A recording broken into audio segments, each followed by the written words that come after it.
तो hello friends, अगर आपको फोटोसिंथेसिस समझ में नहीं आता है या उसमें कन्फ्यूजन है तो आपने बिल्कुल सही वीडियो ओपन किया है। गाइस, मैं हूं आपका दोस्त आदित्य और आज मैं आपको स्टेप बाय स्टेप फोटोसिंथेसिस का हर प्रोसेस समझाऊंगा। गाइस, तो इस वीडियो को ज़रा भी स्किप मत करना। और गाइस, अपने भाई का चैनल है यार, सब्सक्राइब जरूर से कर देना यार, और इस वीडियो को लाइक भी करना।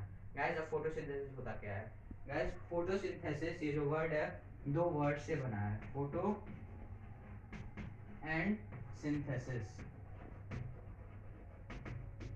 गाइस, अब फोटो माने तो सबको पता होगा लाइट होता है, और सिंथेसिस माने टू मेक।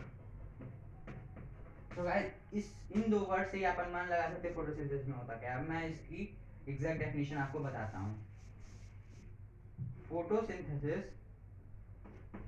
फोटोसिंथेसिस गाइस, ये मेरी खुद की डेफिनेशन है, और ये मैंने कई किताबों से फोटोसिंथेसिस पढ़ने के बाद ये खुद डेफिनेशन है।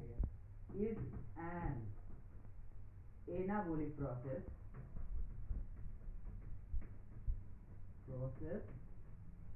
by means of which green plants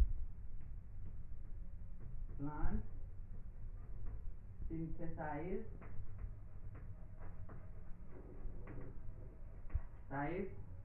glucose. Glucose का फॉर्मूला सबको पता होगा, T6H12O6। Glucose and oxygen in the presence of by utilizing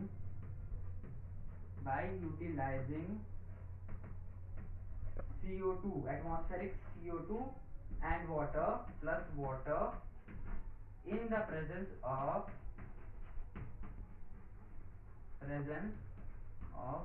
sunlight and chlorophyll।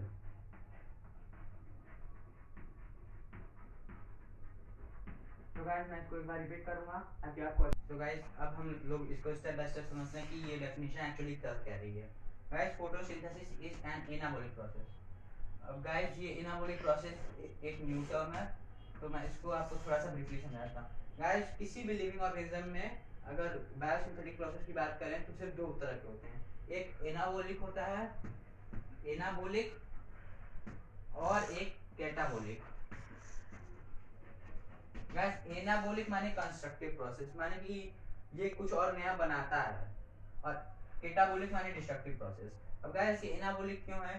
क्योंकि ये एटमॉस्फेरिक CO2 और वाटर को लेके नया प्रोडक्ट ग्लूकोज और ऑक्सीजन बना रहा है, माने सिंथेसाइज कर रहा है, इसलिए ये एनाबॉलिक प्रोसेस है। अब गाइस, अगर आप लोग बात कर ले रेस्पिरेशन की, तो रेस्पिरेशन क्या करता है? इस बने हुए ग्लूकोज को तोड़ देता है, ठीक। तो ये कैटाबॉलिक प्रोसेस हो गया गाइस। अब इसमें ज्यादा डीप में जाने की जरूरत नहीं है। और फिर guys, anabolic process by means of which green plant synthesise glucose and oxygen. Guys, basic काम होता है फोटोसिंथेसिस का ग्लूकोज से सिंथेसाइज करना। ये जो है ऑक्सीजन, ये बाय प्रोडक्ट के रूप में बाहर आता है, वो केमिकल इक्वेशन को बैलेंस करने के लिए, by utilising CO2 and H2O in the presence of sunlight and chlorophyll। अब गाइस, ये तो थी डेफिनेशन। अब मैं बात करूंगा इंपॉर्टेंस की। इंपॉर्टेंस क्या है? इंपॉर्टेंस गाइस, फोटोसिंथेसिस का बेसिकली मेन तरीके से दो ही इंपॉर्टेंस होता है। पहला इंपॉर्टेंस है फोटोसिंथेसिस, ये फोटोसिंथेसिस है, दो इंपॉर्टेंस। पहला फूड, जो कि ग्लूकोज बनाता है, इसलिए फूड, और ऑक्सीजन। गाइस, ये तो समझ ही में आ गया होगा, फूड और ऑक्सीजन। अब मैं बात करूंगा फोटोसिंथेसिस में, अगर आपको डेफिनेशन सही से पढ़ा होगा तो उसमें एक वर्ड था क्लोरोफिल। गाइस, अब क्लोरोफिल होता कहाँ है? आप सबको पता होगा, अगर आप क्लासिक्स में हैं या उसके ऊपर हैं, तो आप सबको पता होगा कि क्लोरोफिल स्टोर होता है क्लोरोप्लास्ट में। गाइस, क्लोरोप्लास्ट एक तरह का प्लास्टिड है, प्लास्टिड। तो गाइस, अभी मैं फिलहाल आपको क्लोरोप्लास्ट का एक स्ट्रक्चर बनाता हूँ। जैसे गाइस, पहले तो ये डबल मेम्ब्रेन है, डबल मेम्ब्रेनस है, तो आप इसको ऐसे कर सकते हैं, डबल मेम्ब्रेनस। गाइस, मेरा ये रफ हैंड है, स्केच। तो ये गाइस ये डबल मेम्ब्रेन है। उसके बाद गाइस ये जो इंटायर लिक्विड है, जो अंदर का स्पेस है ये लिक्विड है। और गाइस इसको हम लोग कहते हैं stroma. Stroma spelling STROMA। Guys इसमें डिस्क लाइक स्ट्रक्चर्स रहते हैं। इसमें डिस्क लाइक स्ट्रक्चर्स रहेंगे, ऐसे खूब ढेर सारे रहते हैं, मिलियंस। एक क्लोरोप्लास्ट में लगभग 5 लाख थैलाकॉइड। गाइस इस स्ट्रक्चर को, एक सिंगल बाउंड स्ट्रक्चर को हम लोग थैलाकॉइड कहते हैं, थैलाकॉइड। और गाइस ये स्ट्रक्चर, ये जो सिंगल ऐसे स्ट्रक्चर है, ये मिलके एक बिल्डिंग टाइप बनाएगा। जैसे कि बिल्डिंग होती है, बिल्डिंग फ्लैट से बनती है, फ्लोर से बनती है, वैसे ही ये थैलाकॉइड्स मिलके एक वर्टिकल कॉलम बनाएगा, जिसको इस ओवरऑल कॉलम को हम लोग ग्रेनम कहते हैं, प्लूरल ग्रेना। उसके बाद गाइस जो दो ग्रेना रहते हैं वो दोनों एक दूसरे से अटैच्ड रहते हैं बार्स के। जैसे ये बार्स है, इसको हाईलाइट कर दे रहा हूँ, ये बार्स। गाइस इस बार्स को हम लोग फ्रेट कहते हैं, FRET, फ्रेट। हम बात करते हैं गाइस कि क्लोरोफिल होता कहाँ है क्लोरोप्लास्ट में। गाइस ये जो स्ट्रक्चर था क्लोरोफिल, गाइस ये कॉम्पिटिटिव एग्जाम में आ सकता है, इसको आप नोट कर सकते हैं कि जैसे अगर ये आपका थैलाकॉइड है तो क्लोरोफिल इसके वॉल्स पे रहता है। Chlorophyll are present in the walls of thylakoids. Guys clear. अब बात करते हैं गाइस कि ये क्लोरोप्लास्ट कहाँ पाया जाता है प्लांट्स में। गाइस ये क्लोरोप्लास्ट आपके जैसे ये लीफ है, गाइस ये सबको पता होगा कि लीफ में ये क्लोरोफिल होता है, और लीफ में होता है, और यंग ग्रीन स्टेम्स में होता है। सो ये लीफ है, मैं आपको लीफ का एक स्ट्रक्चर यहाँ से ये मैं आपको बता रहा हूँ।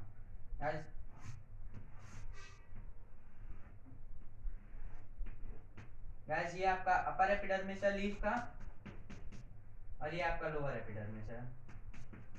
गाइस बीच में आपके मेसोफिल सेल्स होते हैं, ये अपर है, अपर, और ये lower, lower epidermis, epidermis. Guys clear. अब ये बीच के जितने भी सेल्स रहेंगे उसको आप लोग मेसोफिल सेल्स कहते हैं। यार मेसोफिल सेल्स में भी दो टाइप के सेल होते हैं जो क्लोरोप्लास्ट स्टोर करते हैं। गाइस ये आपके पैलाइडेज सेल्स होते हैं, ये ऊपर के पैलाइडेज हैं, पैलाइडेज स्पेलिंग गाइस PALIDASE, पैलाइडेज सेल्स। उसके बाद गाइस नीचे सेल्स होते हैं जिनको हम लोग स्पॉन्जी सेल्स करते हैं गाइस। तो गाइस ये सब स्पॉन्जी सेल्स होते हैं, पैलाइडेज सेल्स के नीचे spongy cells, spongy cells. Guys ये दोनों क्लोरोप्लास्ट स्टोर करते हैं। क्लोरोप्लास्ट इन दो टाइप्स के सेल्स में होता है। और कहाँ होता है गाइस, ये तो लीफ की बात थी। गाइस लीफ में एक स्ट्रक्चर होता है जिसको आप लोग स्टोमेटा कहते हैं। गाइस स्टोमेटा में, जैसे ये स्टोमेटा का स्ट्रक्चर है, मैं आपको यहाँ पे बताता हूँ। गाइस यहाँ देखिए, ये स्टोमेटा का स्ट्रक्चर है।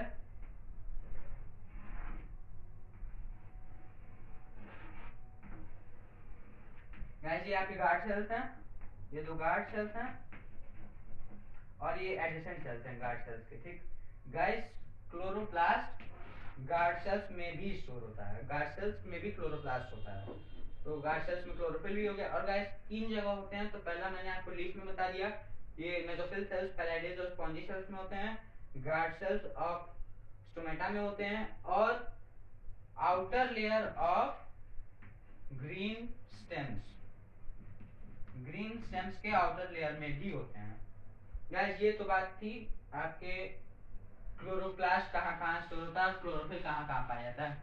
अब गाइस मैं आपको एक नॉर्मल सा रिएक्शन बताता हूँ, उसके बाद मैं आपको उसको डिस्क्राइब करूँगा। गाइस फोटोसिंथेसिस का reaction 6CO2 plus 12H2। Guys 6H2O भी आप लोग लिख सकते हैं, पर बेसिक रिएक्शन 12H2 होता है।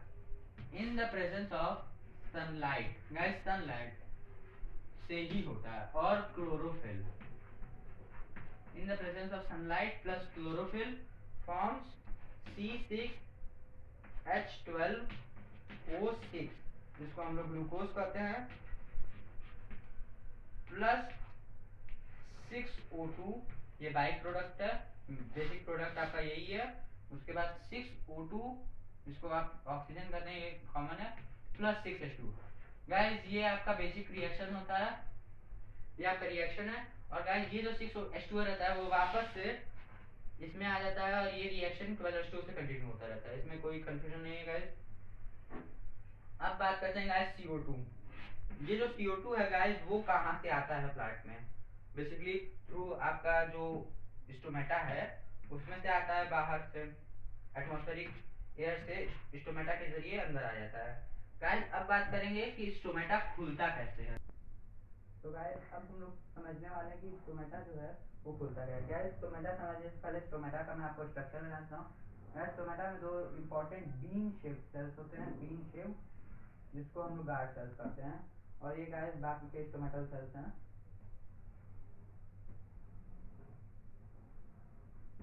ठीक है, ये आपके गार्ड सेल्स हैं, गार्ड सेल्स हैं। और ये जो बीच का है ये आपका स्टोमेटल ओपनिंग है, स्टोमेटल ओपनिंग। गाइस एक और चीज की, गार्ड सेल्स का जो आउटर लेयर रहता है, जैसे ये वाला लेयर है वो थिन रहेगा गाइस, ये आउटर लेयर थिन रहता है और इनर लेयर थिक रहता है। ये स्ट्रक्चर है, ये कुछ ऐसा रहेगा। और यहाँ पर स्टोमेटल ओपनिंग है, ये गार्ड सेल्स हैं न्यूक्लियर। उसके बाद गाइस ये स्टोमेटल ओपनिंग खुलती कब है? गाइस जब भी एक्सेस, जैसे फोटोसिंथेसिस हुआ, उसमें आपका H2O निकला, वो एक्सेस H2O जो लीफ में प्रिपेयर होता है वो गार्ड सेल्स में आ जाता है, जिससे गार्ड सेल्स टर्जिड हो जाते हैं, माने गार्ड सेल्स स्ट्रेटन हो जाएंगे ऐसे। और उसके बाद ये जो स्टोमेटल ओपनिंग रहेगा वो खुल जाएगा, जिससे बाहर का जो CO2 है, एटमॉस्फेरिक CO2 वो अंदर आ जाएगा। और गाइस जब ये फोटोसिंथेसिस का प्रोसेस सिर्फ डे टाइम में होता है तो 6H2O निकलता रहता है, पर जब नाइट का टाइम आता है तो उसमें आपका ये 6H2O नहीं निकलता है, पर ये खुला रहता है, थोड़ी देर के लिए खुलता है फिर बंद हो जाता है गाइस। उसके बाद हम लोग आएंगे कि स्टोमेटल ओपनिंग खुलता कैसे है। ये तो आपको पता चल गया कि गार्ड सेल्स तभी खुलेंगे, मतलब स्टोमेटल ओपनिंग तभी खुलेगा जब गार्ड सेल्स के अंदर वाटर रहेगा, वाटर रहेगा तभी आपका स्टोमेटल ओपनिंग खुलेगा। अब गाइस दो थियरीज है जो बताती हैं कि वाटर कैसे आता है गार्ड सेल्स के अंदर। ये आपकी है पहले, सबसे पहली थियरी है potassium ion concentration theory, ion concentration theory. Guys potassium ion concentration theory आपकी लेटेस्ट थियरी है, और दूसरी थियरी आपकी है शुगर कंसंट्रेशन थियरी। ये आपकी बहुत पुरानी थियरी है, sugar concentration theory, concentration theory. अब गाइस हम लोग बात करेंगे सबसे पहले पोटेशियम आयन कंसंट्रेशन थियरी की। गाइस जैसे कि अभी मैंने स्ट्रक्चर बताया था, तो पोटेशियम आयन कंसंट्रेशन थ्योरी में होता क्या है? गाइस सबसे पहले तो एटीपी निकलता है, अगर लीफ रेस्पायर करेगी तो एटीपी निकलेगा, और रेट ऑफ रेस्पिरेशन दिन में हमेशा सबका हायर रहता है और रात में कम हो जाता है। तो गाइस ये जो एटीपी निकलता है वो एडजेसेंट सेल से, जैसे कि ये आपका एक स्टोमेटा है,